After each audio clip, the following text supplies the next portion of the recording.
आज बहुत सारे बदतमीज ये कहते हैं, वो अल्लाह के नबी के कैरेक्टर पर सवाल उठाते हैं। और हज़रत आयशा से जो आपकी शादी हुई और जो उम्र का डिफरेंस था, हज़रत आयशा की शादी जब अल्लाह के रसूल के साथ हुई तो उनकी उम्र 9 बरस की थी और अल्लाह के रसूल की उम्र तकरीबन 50 बरस की थी। इस उम्र के डिफरेंस को लेकर के वो अल्लाह के रसूल के ऊपर बड़े गंदे और बड़े घिनौने इल्ज़ाम लगाते हैं। उन जालिमों से जाकर के पूछो, एक इंसान वाकई में अगर अपनी जिनसी ख्वाहिशात को पूरा करना चाहता हो तो उसके लिए सबसे बेहतरीन टाइम तो 25 साल की उम्र है। अल्लाह के प्यारे नबी अपनी जिंदगी की पहली शादी 25 साल की उम्र में करते हैं और अपने से 15 साल की बड़ी औरत से करते हैं। इसका मतलब यह हुआ कि अल्लाह के नबी की जवानी का जो सबसे टॉप का दौर था वो आपने एक 40 साल की बेवा औरत से शादी करके वो टाइम गुजारा है। आप नऊजुबिल्लाह सुम्मा नऊजुबिल्लाह, आप शहवत के भूखे नहीं थे। आप, हाँ, अल्लाह ने आपको नबी बनाया था, अल्लाह ने आपको रसूल बनाया था। आपने ऐसा भी नहीं किया कि आप शादी न करें, आपने शादियां भी की, आपने बीवियों का हक भी अदा किया, आपने दुनिया को एक एग्जाम्पल दे दिया, एक उदाहरण दे दिया, एक नमूना दे दिया कि मैं अल्लाह का रसूल भी हूं और मैं इंसान भी हूं, मैं एक बेहतरीन शौहर भी हूं, मेरी 9 बीवियां हैं और मैं सबका हक अदा करता हूं। अल्लाह के नबी ब्रह्मचारी नहीं थे, अल्लाह के नबी ने वैवाहिक जिंदगी गुजारी है, गृहस्थ की जिंदगी गुजारी है, शादी करके आपने जिंदगी गुजारी है। लेकिन हाँ, आप शहवत के भूखे नहीं थे। शहवत का भूखा इंसान 25 साल की उम्र में अपने से 15 साल की बड़ी औरत से शादी नहीं करता।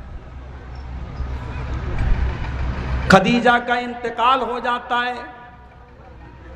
बड़े गौर से सुनना मेरे प्यारे साथियों, अल्लाह के प्यारे नबी की पहली बीवी खदीजा का इंतकाल हो जाता है। दूसरी शादी आप हजरत सौदा से करते हैं।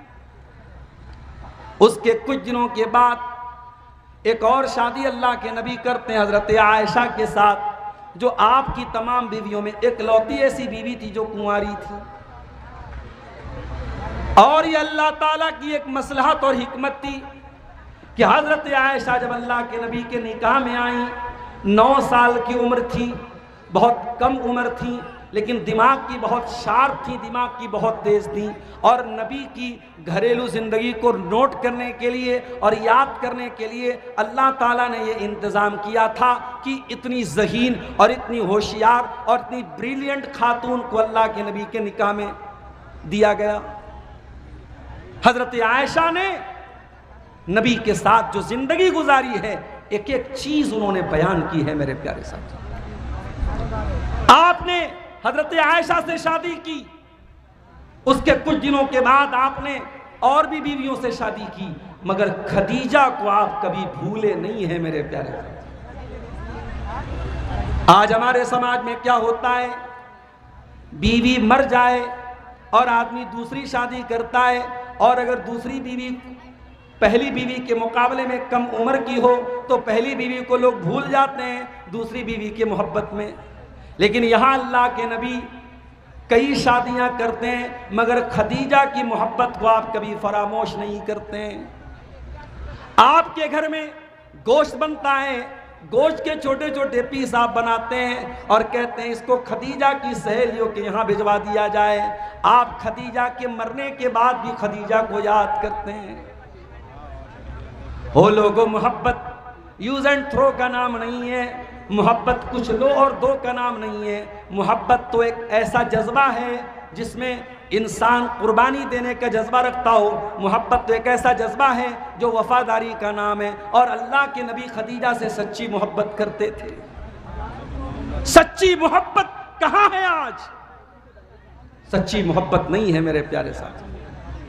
कहीं मोहब्बत के नाम पे कोई अपनी प्रेमिका की हत्या करता है, कहीं प्रेमिका प्रेमी की हत्या करती है, कहीं बीवी शौहर को छोड़ के भाग जाती है, कहीं शौहर बीवी को छोड़ के दूसरों के साथ रिलेशनशिप बनाता है। मोहब्बत कहाँ गई? वफादारी कहाँ गई? वफादारी अगर सीखना है जनाब मोहम्मद रसूलुल्लाह सल्लल्लाहु अलैहि वसल्लम की सीरत से सीखो मेरे प्यारे साथ।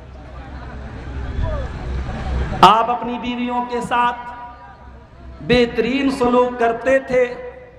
आपने फरमाया खैरुकुम खैरुकुम li अहलिही व अना खैरुकुम li अहली, तुम में सबसे बेहतरीन इंसान वो है जो अपने परिवार के लिए अच्छा हो और मैं तुम में अपने परिवार के लिए सबसे अच्छा हूं।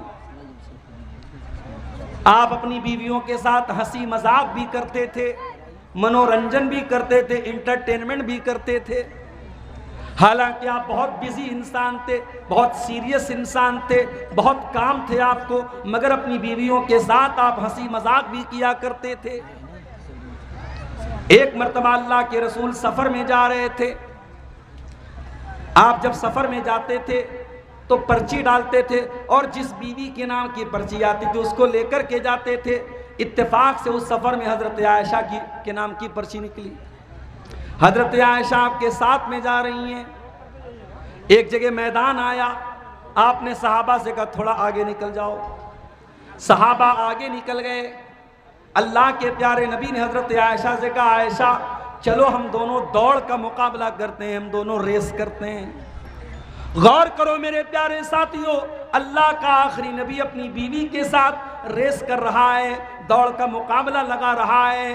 हजरत आयशा फरमाती हैं मेरी नई नई शादी हुई थी, मैं दुबली पतली थी, हल्की फुल्की थी, जब दौड़ने लगी तो मैं बहुत आगे निकल गई, अल्लाह के नबी पीछे रह गए। मुझे बहुत मज़ा आया, मैं बहुत हंसी और मैंने मजाक भी उड़ाया, अरे अल्लाह के नबी मैंने तो आपको आज के मुकाबले में शिकस्त दे दी, मैं तो आपके ऊपर कामयाब हो गई, मैं तो जीत गई और मैंने आपको हरा दिया। अल्लाह के प्यारे नबी खामोश रहे, आपने कोई जवाब नहीं दिया। कुछ दिनों के बाद एक और सफ़र आया और उस सफ़र में भी हज़रत आयशा आपके साथ में थी। आपने सहाबा से फरमाया थोड़ा आगे निकल जाओ। सहाबा आगे निकल गए। आपने फरमाया आयशा चलो आज हम लोग एक बार फिर से मुकाबला करते हैं, रेस लगाते हैं। और इस बार जब रेस लगाई गई, हजरत आयशा फरमाती हैं इस बार मैं थोड़ी फरबा हो गई थी, मोटी हो गई थी, मैं थोड़ी हेल्दी हो गई थी। पता ये चला कि जब शौहर बीवी से मोहब्बत करेगा, बीवी के हुकूक अदा करेगा, बीवी को खुश रखेगा तो बीवी हेल्दी हो जाएगी। अगर आपके घर में आपकी बीवी आए और 60-50 किलो वजन हो और आप खटा खटा के उसको 30 और 35 किलो कर दें, इसका मतलब कि आपने उसको खुश नहीं रखा है। अल्लाह के नबी ने हजरत आयशा को, आपके साथ शादी हुई, हजरत आयशा की जिंदगी इतनी सुकून के साथ गुजर रही है कि कुछ दिनों के बाद ये किसी भाई की तरफ से चंदा है, अल्लाह ताला इसको कबूल फरमाए। आप हजरात मौलाना तौहीद साहब बैठे हुए हैं, आपको जो चंदा वगैरह देना हो इनको देते रहिए। मैं तकरीर को बहुत लंबा नहीं खींचूंगा, मैं बात आगे बढ़ा रहा हूँ। हज़रत आयशा अल्लाह के नबी के साथ मुकाबला कर रही है, रेस कर रही है और ये दूसरा सफ़र था और हज़रत आयशा कहती है मैं मोटी हो गई। इस बार जब दौड़ लगाई गई, अल्लाह के नबी आगे निकल गए, मैं पीछे रह गई। अल्लाह के रसूल हंसने लगे, मुस्कुराने लगे और आपने फरमाया हाज़िही बेतिल का, ऐ आयशा ये उस दिन का बदला है, उस दिन तुम आगे निकल गई, आज मैं आगे निकल गया। इस तरीके के हल्के फुल्के लम्हात, हंसी मजाक के लम्हात भी अल्लाह के नबी की जिंदगी में आते थे। मेरे साथियों, हमारी बीवियां साल के 360 दिन काम करती हैं। मैं खुद मदरसे में टीचर हूं, जुमा को मेरी छुट्टी होती है। मैं छुट्टी जब घर पे होता हूं, मेरी तो छुट्टी है, बीवी की कोई छुट्टी नहीं है। गौर करो मेरे प्यारे भाइयों, दुनिया की हर जॉब में छुट्टी मिलती है, सीएल मिलती है।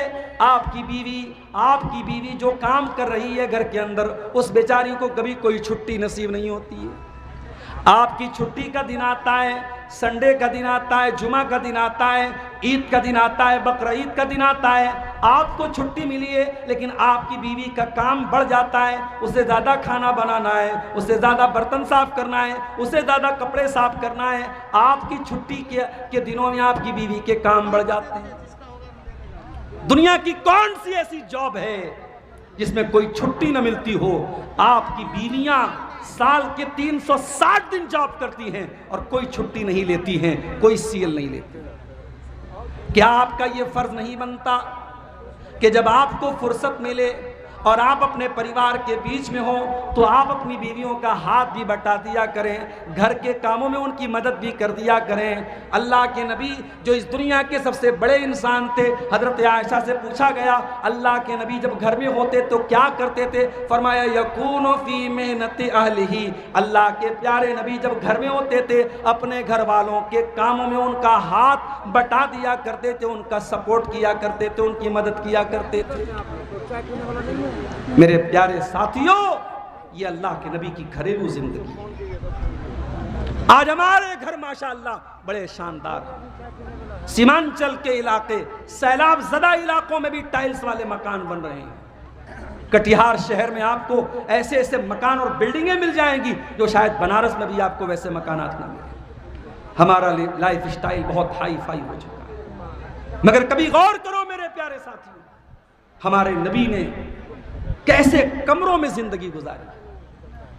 छोटे छोटे कमरे थे अल्लाह के नबी के, जमीन मिट्टी की थी, फर्श मिट्टी का था और कच्ची ईंटों के जरिए दीवार खड़ी की गई थी।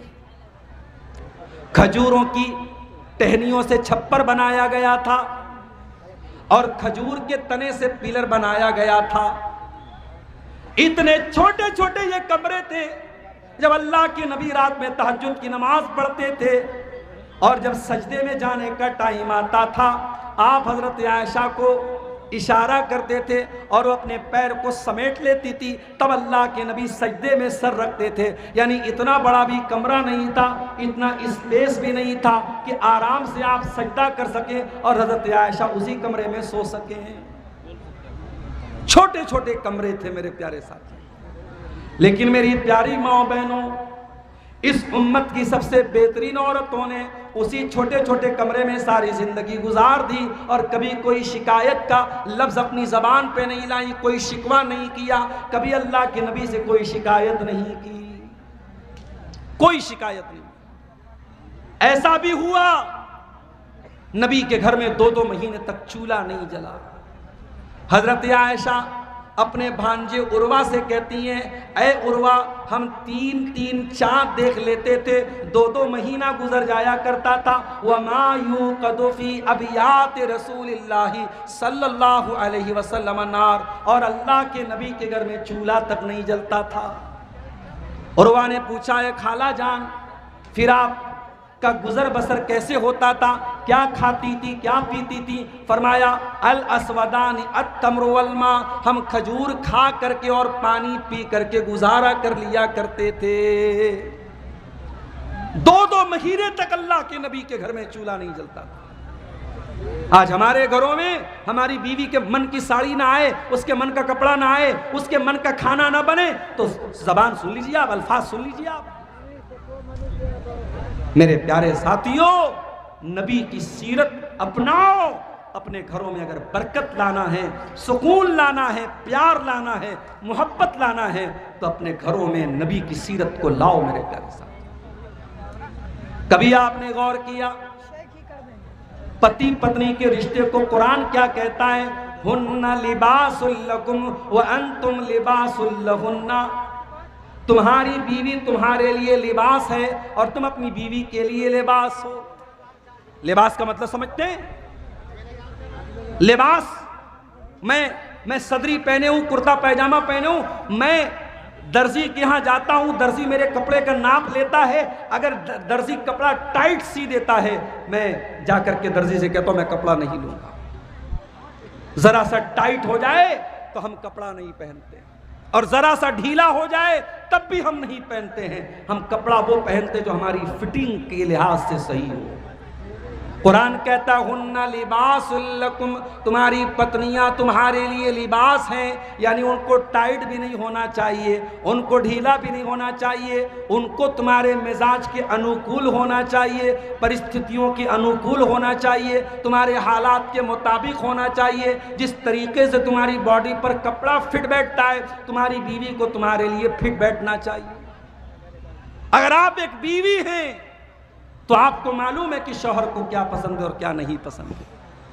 आपको शौहर के मिजाज का ख्याल रखना चाहिए। और अगर आप एक शौहर हैं तो बीवी को सिर्फ अपनी जरूरत पूरी करने की मशीन नहीं समझना चाहिए। बीवी के पास जाने से पहले भी कुछ आदाब और तकाजे होते हैं, उनकी रियायत करना चाहिए और हालात और तकाजों को समझना चाहिए और बीवी को मोहब्बत देना चाहिए। ये रिश्ता कोई फॉर्मेलिटी का रिश्ता नहीं है कि आओ और ज़रूरत पूरी करके चले जाओ। मियाँ बीवी का रिश्ता कुरान कहता है लिबास की तरह एक दूसरे के लिए कंफर्टेबल होना चाहिए, एक दूसरे के लिए फिट होना चाहिए मेरे साथ। और यही ज़िंदगी गुजारी है अल्लाह के प्यारे नबी।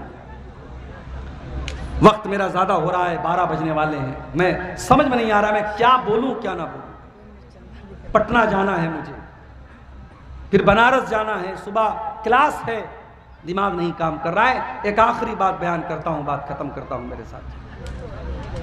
हजरत आयशा हैज़ की हालत में थी, पीरियड की हालत में थी। उस जमाने में औरतें अगर पीरियड में होती थी, शौहर बीवी के करीब भी नहीं जाता था, टच नहीं करता था, वो बीवी गंदी और नापाक समझी जाती थी।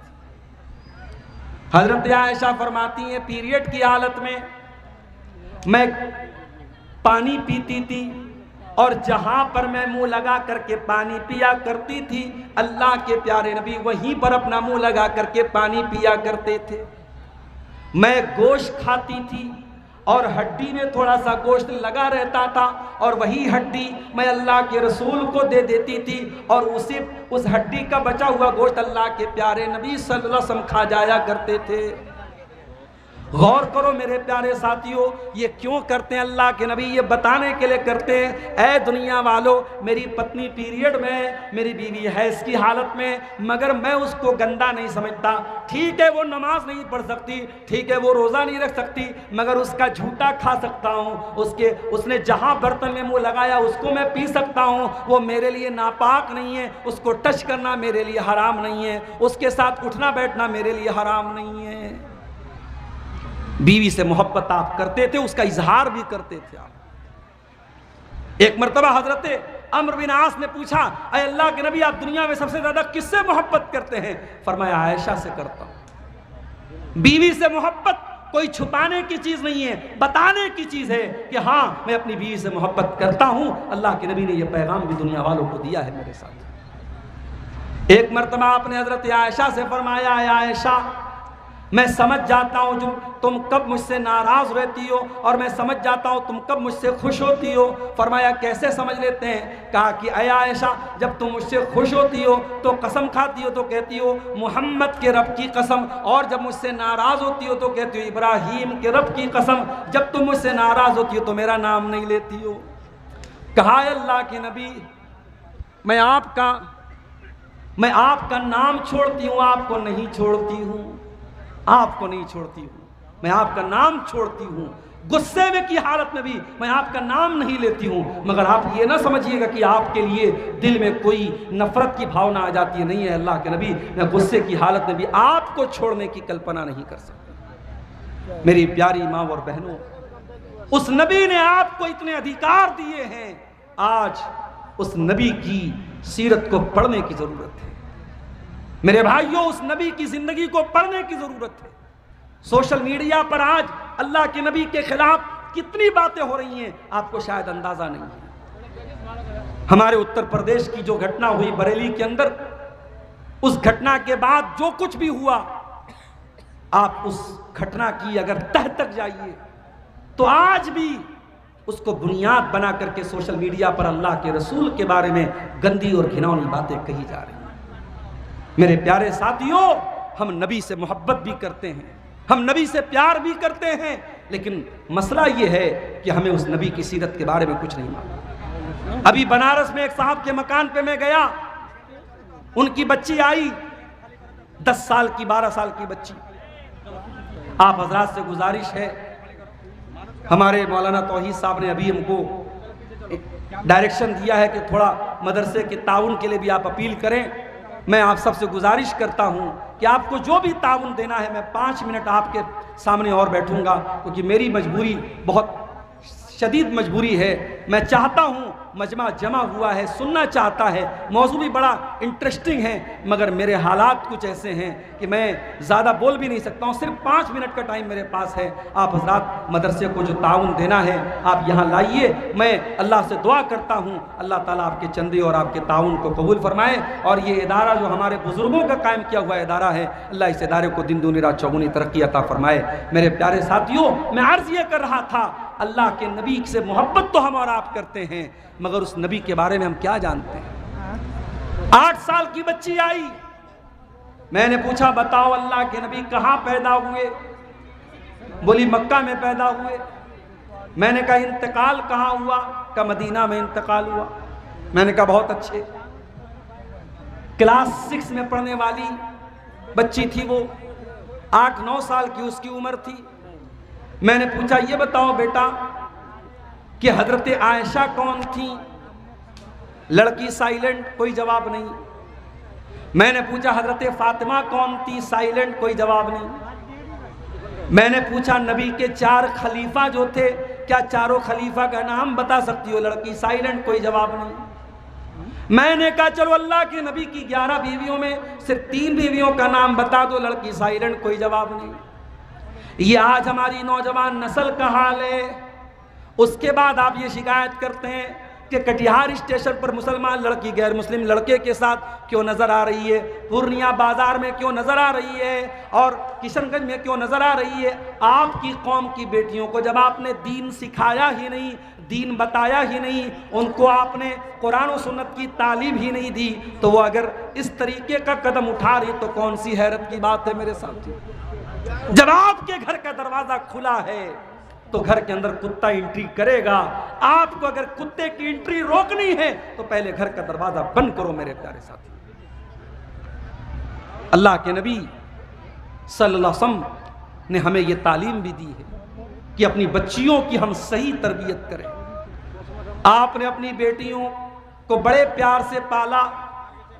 आपकी बेटी फातिमा आपसे मिलने के लिए आती थी। बुखारी की रिवायत है, अल्लाह के नबी अपनी बेटी का इस्तकबाल करते थे, खड़े हो जाते थे। ओ बेटी वालों, तुम तो शादी करके कहते हो बेटी तो पराया धन है, पराए घर में चली गई। वो बेटी कभी मायके आती है तो क्या तुम अपनी बेटी से वो प्यार करते हो, वो मोहब्बत भरा सलूक करते हो जो अल्लाह के नबी अपनी बेटियों से किया करते थे।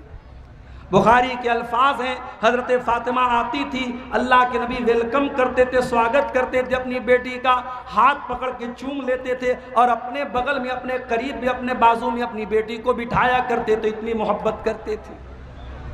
इतनी मोहब्बत करने के बावजूद भी मेरे प्यारे साथियों, एक मर्तबा हजरत अली, हजरत फातिमा दोनों अल्लाह के नबी के पास आते हैं। हजरत अली कहते हैं अल्लाह के नबी मैं बहुत मेहनत करता हूँ, इतनी मेहनत करता हूँ हत्तशतकई तो सदरी, मेरे सीने में दर्द होने लगा है। हजरत फातिमा कहने लगी अब्बा जान तहन तू, मैं इतना ज़्यादा आटा पीसती हूँ, चक्की चलाती हूँ कि मेरे हाथों पे छाले पड़ गए। अब्बा जान मुझे कोई गुलाम दे दीजिए, आपके पास कुछ गुलाम आए, मुझको गुलाम दे दीजिए।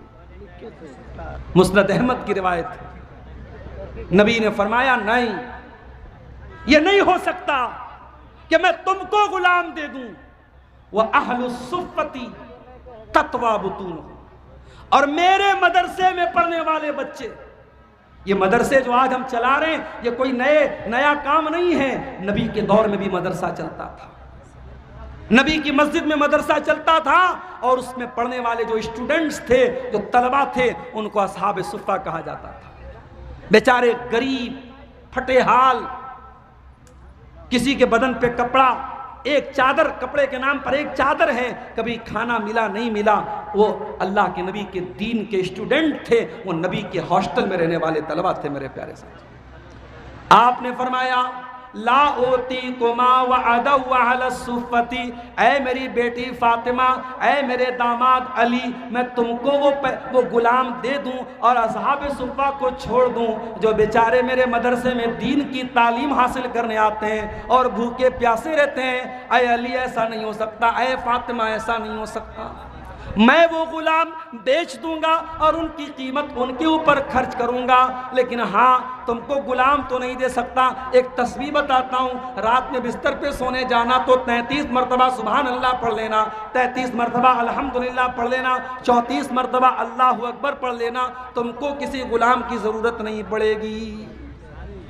ये तालीम थी अल्लाह के नबी की, ये तरबियत थी मेरे प्यारे साथियों अल्लाह के नबी। आज जब नबी की हम बात करें तो नबी की घरेलू ज़िंदगी से भी हमें इबरत और नसीहत हासिल करने की ज़रूरत है मेरे प्यारे साथी। ये एक पर्ची आई है, 2 सवाल इसमें लिखा हुआ है, शकील बिन हनीफ के बारे में क्या राय है?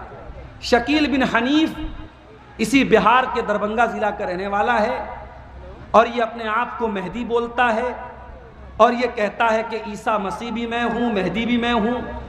और मेहदी के बारे में, हज़रत ईसा के बारे में जो हदीसें आई हैं उसकी मनमानी ये व्याख्या करता है, तशरीह करता है। इस दौर का बहुत बड़ा फितना है, आप होशियार रहें।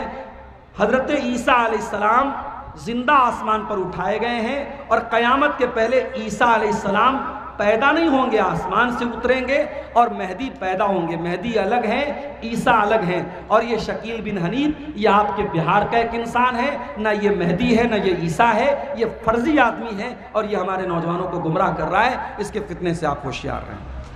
और दूसरा सवाल इसमें आया है कि फौतशुदा नमाज कैसे अदा करें?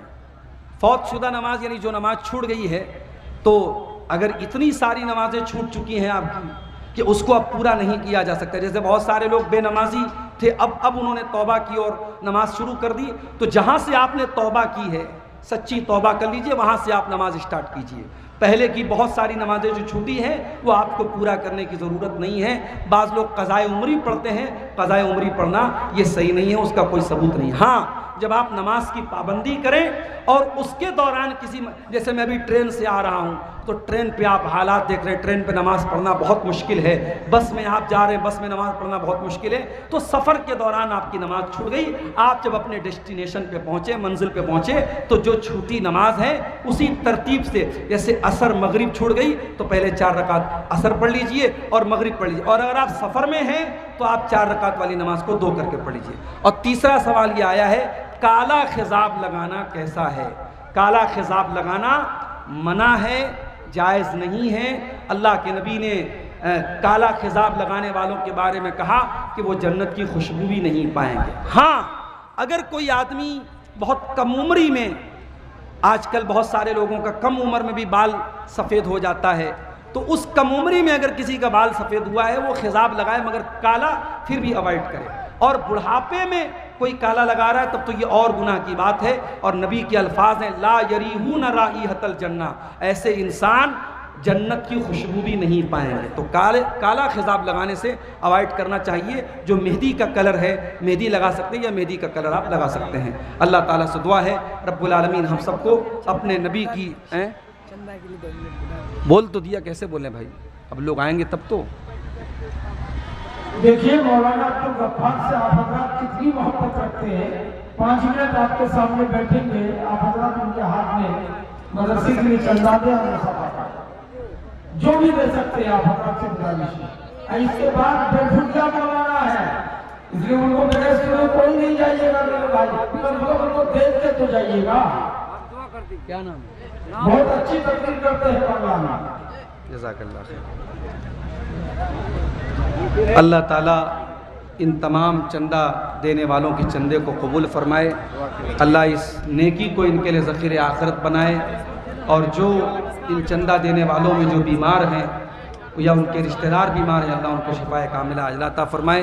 आइए मेरे भाइयों, 5 मिनट का वक्त मैंने कहा था वो भी ज़्यादा हो चुका है, वक्त कम है। आप आगे बढ़िए, अभी प्रोग्राम चलेगा, मुक़र्रिरीन और बाकी हैं। आप जाते जाते इस इदारे को ताउन करते हुए मेरे हाथ पे जाएं। अल्लाह आपके चंदे को कबूल फरमाए। जज़ाकल्लाह खैर, बारकल्लाह। मनीरुद्दीन साहब के बारे में ऐलान कर लीजिए। मौलाना मनीरुद्दीन साहब, जज़ाकल्लाह खैर।